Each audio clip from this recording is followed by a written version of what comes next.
Kita berdakwah karena kita mencintai Allah dan Rasul-Nya, mencintai Islam dan mencintai umat muslim.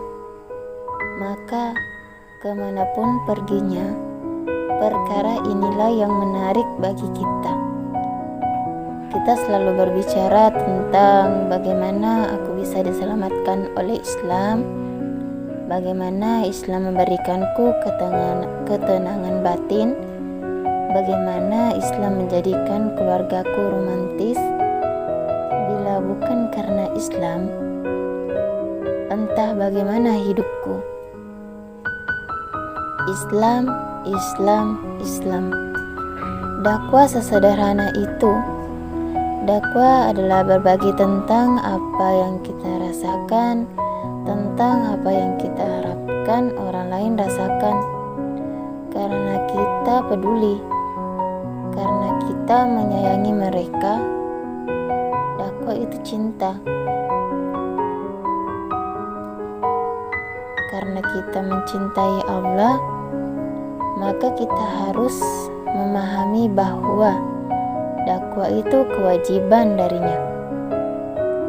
Yang dahulu hanya Dia embangkan pada para nabi dan rasulnya, namun sekarang menjadi amanah dan kehormatan bagi umat muslim untuk melanjutkannya. Allah Subhanahu wa Ta'ala berfirman dalam Quran surah Al-Imran ayat 104 yang artinya, dan haruslah ada di antara kamu segolongan umat yang menyeru kepada kebajikan, menyuruh kepada yang makruf, dan mencegah dari yang mungkar.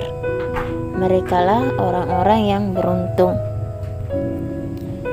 Nabi SAW bersabda, siapa saja di antara kalian yang melihat kemungkaran, hendaklah mengubahnya dengan tangannya, dan jika dia tidak mampu, hendaknya mengubahnya dengan lisannya, dan jika tidak mampu, hendaknya mengubahnya dengan hati. Sesungguhnya hal itu merupakan selemah-lemahnya iman.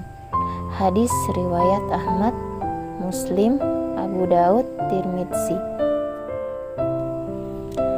Dari ayat dan hadis tersebut, kita mendapatkan bahwa konsekuensi menjadi seorang muslim adalah melakukan aktivitas dakwah, yaitu membuat manusia cenderung pada Islam. Apakah itu mempromosikan kebaikan atau mencegah kemungkaran. Dan dari situ pula kita mengetahui bahwa hanya 3 opsi tatkala kita melihat kemungkaran atau sesuatu yang tak sesuai dengan Islam.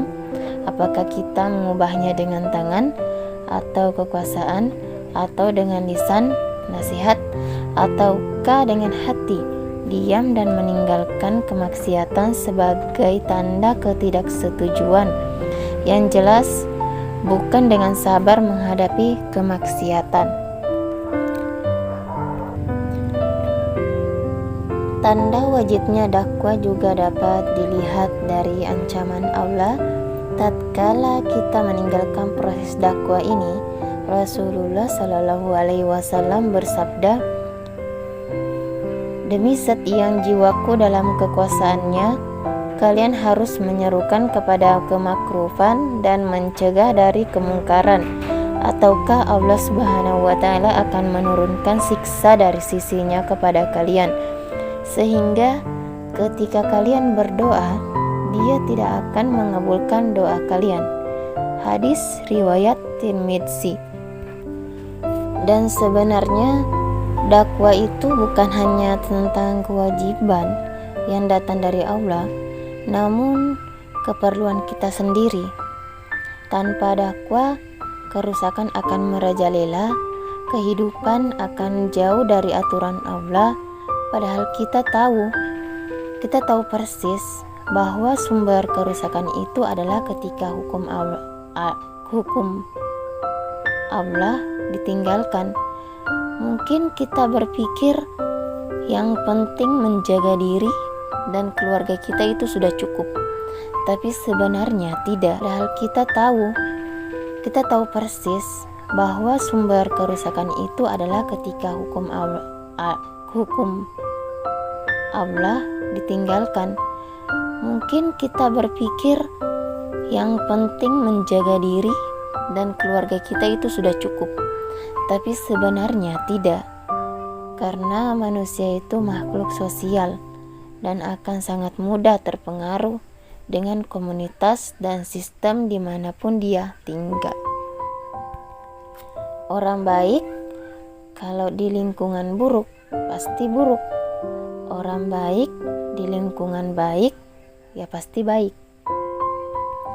Fenomena pacaran misalnya, bila dibiarkan dan terus disiarkan lewat media elektronik, media cetak, sampai media sosial, maka ini akan terus mewabah dan menjadikan anak muda berpikir bahwa seperti itulah keharusannya mereka beraktivitas cepat atau lambat. Keluarga kita pun pasti akan terpengaruh.